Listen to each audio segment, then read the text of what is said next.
Welcome back to Two Rail Fans. Today we're going to show you how we transformed our 20-year-old basic barn building into this. If you haven't already subscribed to our channel, just remember, science shows that subscribing makes you cooler, and here's our newest supporter. Yes! After I subscribed, I became so much cooler. After I subscribed, I became the most popular person in my town. The first step with any old building is seeing if you can actually take it apart. Here I'm taking the LED out, and some of the glue was loose on these. This is about a 20-year-old building, so the glue was super dry and brittle enough that I was able to work the roof off. And that was a big deal because it's a lot easier to paint the pieces if you can get this apart. I was ready to not take it apart, but this certainly made things a lot easier. Yeah. So the only piece I could not get off was that center chimney piece. So we just left that one in place, but we were able to get everything else apart. The main issue with the bleed through is all of this molded plastic is simply colored plastic. So the roof is actually white plastic and the barn itself is red plastic. So there's no paint on it to keep the light from passing through. So the first step that I do in anything that I'm trying to light proof to avoid the light leakage is paint internal and external black. And by the way, we did speed things up for you through most of this video because honestly, Nobody wants to watch a middle-aged man paint a barn for like 3 hours. yeah, or anyone. But anyway, that old expression, like watching paint dry, exactly. So we sped things up here throughout the video. But here we are getting the first coat of the black paint on. It did cover pretty well. You're always going to miss at least one or two little spots. So that's why we always do more than one. But getting the layers of paint on the outside and the inside is just going to help block that light from coming out. So obviously this is an outdoor activity with the spray paint. The shed looks like a barn in the background. Yeah, actually it does. I was thinking the same thing. Actually, I think our new barn paint job looks better because I have that piece of trim I need to replace on the shed. But yeah, just getting the first coat on here and fighting a paint can that was nearly empty and it was kind of drippy at times. So here we are. I checked it out. The first coat was dry. I came back and we're doing a second coat here. Those tiny pieces came off the roof. I can already see it in the head. I think I probably got about as much paint on my gloves as I did on the plastic of those. But you can tell just looking at it that is going to block a lot of light. So we went from 0 layers of paint to basically 4 layers total of black paint, 2 on the inside, 2 on the outside. And of course we are going to add external paint to that. So we're talking in the end what turned out to be about 6 layers of paint to stop the light. So just finishing up the main piece of the barn here. And I think we're almost done with that. So yeah, I probably didn't have to wear gloves, but you can see from the amount of paint on my gloves, I was sure glad that I did wear them. A lot of these old buildings, the key to making them look good is putting the time in to paint them. Most of my old stuff I just used as is from the factory, but just started to get into painting a little more. My painting skills aren't that great, which is why being able to take this apart made it so much easier to get a good paint job on the roof and the different colors. Trying to convince David to get into the detail stuff because he's good with that. Alright, so we're going to come back and we're going to do the colors we're putting on here.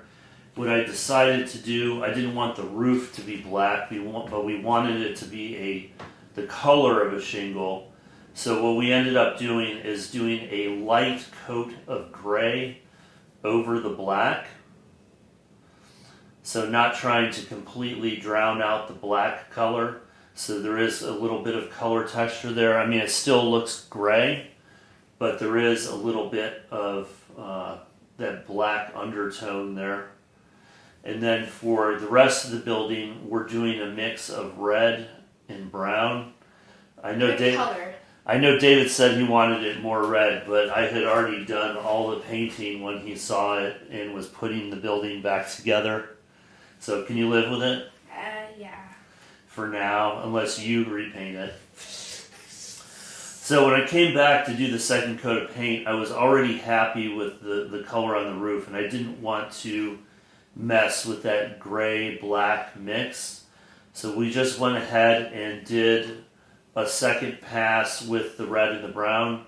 Again, both times when I was doing this, I was not trying to get 100% coverage on the building. Uneven. Just trying to get some uneven colors and spots, different tones. And I think in the end that the paint looks, I like the color of the barn. Not quite as red as David wanted. Brick. Alright, so here we are, the paint's all dry. You can tell we moved to a different location. Excuse all of the Mrs. Railfan stuff in the background here. That's working in the garage here. That's my paint marker. That is your paint marker. So I can't believe David made me do this because I'm terrible at painting, and this is a wide tip. But we're going to go ahead and put some trim detailing on. So again, the old building as it came from the factory didn't have any trim paint detail. And there is more that we could have done with this. But just adding a little bit of white detailing on some of the trim pieces added a lot, I think, to the overall look of it. Wow. So David said, I asked David after I did the first coat, I said, well, there's some places where we didn't quite get it all the way through. And I asked him if he wanted me to touch it up, and he said no. It matches with the rest of the look. Yeah, so I think the look we're going for is barn in pretty good condition, but not 100% condition, which is an easy goal for my painting skills. Not my forte on the layout at all. And there are a couple other places here I could add some paint on the front, but we're just going to go with it. Again, how many times have you seen a barn and seen the paint job and said, oh wow, that looks perfect? Very rarely is a barn in 100% mint condition because those buildings are out. Usually sun all around it, not a lot of shade in a lot of cases, getting beat up. So also got a little bit of paint on the ledges over here. Again, if you're painting the barn, you're probably not worried about having a finely polished paint job like you would have on a house. So just getting all the windows here. Wow. Maybe next time you could do that, David? What do you think? Next time you need a perfect building. Well, next time we would I'd definitely use a finer tip for something like this, but I don't think I did too bad. I kind of lucked out that the plastic was elevated on here. So again, we sped up the video here because this obviously took me a while. A lot of model railroading is waiting on activities, doing one step, waiting, and that's why you'll see that in this video everything is one step, wait, let the paint dry. So this was kind of a tedious job, but again, I'm glad we went through and did it, and I'm glad David had this marker instead of paintbrush because I don't think the result with my skills would have been quite as good. So there we go, just touching up a couple things there. It's like the phrase, watching paint dry. Yep. So there it is. I think that adds a lot. You can already see the detail there. So we're going to let that dry. So cool. And now it is time to attach a base. I've cut a base out of piece of black polystyrene that I painted brown. Couple of reasons. First of all, to make sure it's airtight. I'm just showing that basically gasket maker sealant that I'm using. I had used this in another building project to seal, and the reason I like to use this is it's not permanent. So if I decide I want to pull that base off or pull anything apart that is held together with this, I can easily do that in the future. I lost the tip was clogged up after the other use here. So this is kind of a messy process, but this stuff is black, so it's going to blend in with the building. Let me know in the comments if any of you have used something like this to seal, do a light sealing work on a building.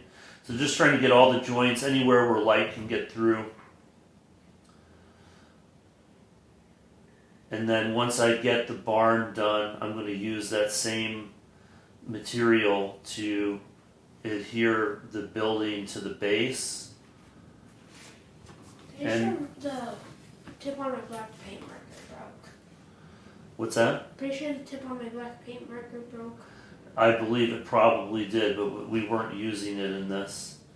So again, this is gasket maker. If you've never used it, you can, like, if you're trying to make a gasket between parts on a engine or something, you can use this stuff, and then when it dries, it's kind of a pliable gasket. So got that on, made a mess out of my hands. So now I got to go in, and the base was not cut perfectly, so I got to fill in a few spaces here along the base. One of the other reasons we wanted to use the base, not just for sealing for light, but it was to make sure that that we had something to mount animals to. But in addition to that, we wanted to make sure that we just had something that kind of was ground tone and underneath the barn, because we did static grass that whole area on the layout.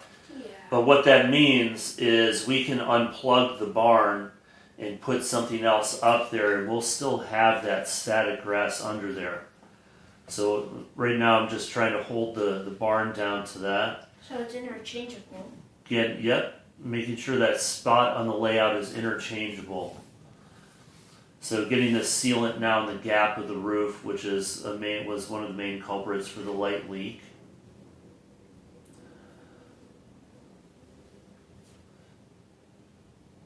So it looks, just kind of checking out how, I almost put the LED in there, and I decided against it. I think that would have just made a mess of the situation. Mm-hmm. So almost done. Got the two small pieces back in the roof. Let me get this closed up. Again, this did make a mess of my hands. I probably should have worn gloves for this too. Yeah.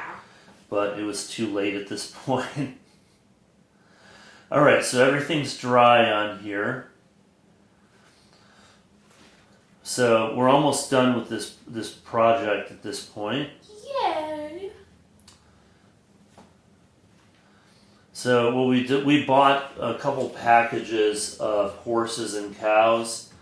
By the way, we are going to be uploading a video hopefully on Friday showing this section, the layout, and what we did with this farm scene. So I hope you guys will check it out. But what I'm doing, I decided to use, rather than super glue, this same sealant. And we're just putting a couple of animals with heads sticking out the sides. We have a cow and a horse on one on each side. And then we added 2 cows to the door, heading out the door. Wow. Just to add a little bit of interest to it. These packs of animals were pretty cheap off of Amazon. If anyone wants it, I'll leave a link probably in our video on Friday to all the stuff we used on this project. Makes the cows look like they're trying to investigate the trains passing by. Yep. Well, they'll definitely be overlooking it because it's not that far. Yeah. And we're looking outside the door. So the last thing really that we're going to be doing here, I need to get that LED taped back up to the roof of the barn. Your favorite part. How I routed the wiring was there's that little room towards the back of the barn. So I routed the wiring back there and then down through the base in that section. That way, if you actually look inside of the barn, you're not going to see any kind of wiring near a window or something like that. Honestly, I know a lot of people like to do detailing of rooms on the layout. I don't see any way that you would ever possibly be able to look completely inside the barn and see a full scene here. But we wanted to make it look as neat as possible.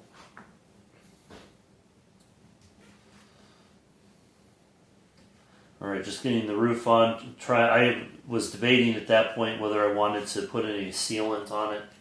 And that just had to do with having access to that LED or the inside of the barn.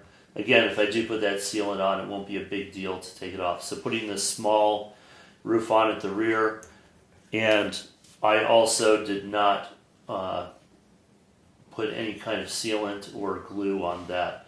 The only thing we really glued on was a small cap. Alright, and here's the finished product. We did not, as you saw, we did not attach the roof. We have not done an actual light test on this yet to see if there's any light leakage, but we're going to do that in a second. Just a couple things to go through. We do have some animals in here that we showed you. Cows and horses. David suggested I actually not touch up the paint here because if you've ever seen a barn, chances are it does not have a perfect paint job or is in perfect condition. This is probably the cleanest paint job, which is not super clean, on a barn ever. But overall, I think we're pretty satisfied with the look of it. I'll turn it this way. You can see the horse sticking his head out on this side. 2 cows in the front. And in the back here, we have a cow sticking his head out. So together here, we're going to do a little light test and see if all this effort was worthwhile. Alright, so I think we did a pretty good job with it. I don't see light leaking out anywhere. You see a tiny bit up here towards the roof. And honestly, with a barn, sometimes you see that. So we may go back and touch that up. But you don't see any light actually leaking through the building or in any of the corners. So again, sometimes on a barn, you might see some gaps in there. So we may leave that up towards the top or we may fill that in. We'll see. But overall, I think all the paint and stuff we put on here made it look better on the outside. Totally worth it. And definitely worth it. So thank you guys for watching, and we'll see you in the next one. Signing off.